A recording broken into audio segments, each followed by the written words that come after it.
One of the things I believe you have to do is have a feeling, have some emotional feeling also with that person, that you have the confidence to go together, because it's a long way. There's going to be a lot of trouble in the middle, and you have to know that that person is going to respond in the same way and with the same enthusiasm that you have for the project.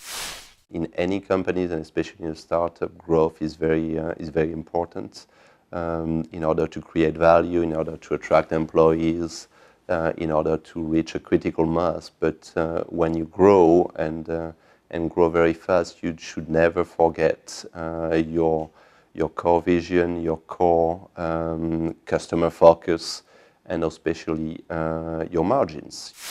When people analyze risks from the outside, usually makes more deep analysis of people who is really involved in a project.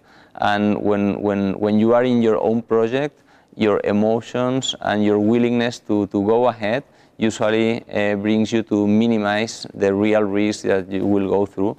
And that's the reason because many or most of the companies that start fail. Every time you are arrogant taking any decision, you have a lot of possibilities to take a wrong one. So I would say that knowledge is the solution to arrogancy. Your company is defined by a set of values and principles that really represent the culture of the company. And I think that is paramount, it's essential. It's even, I would say it's more important than any other thing. It's even more important than your product, your service. If you can understand what defines the company in terms of values, then you have a lot, you really got a huge advance.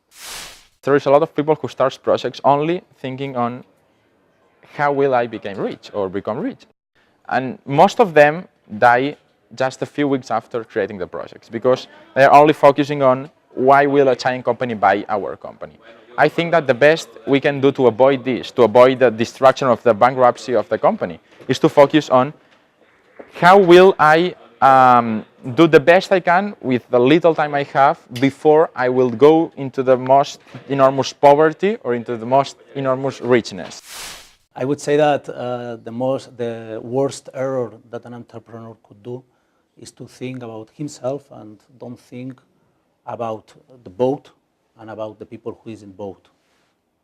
To think only about himself and don't think about the people who share it with you, this adventure, this sailing trip.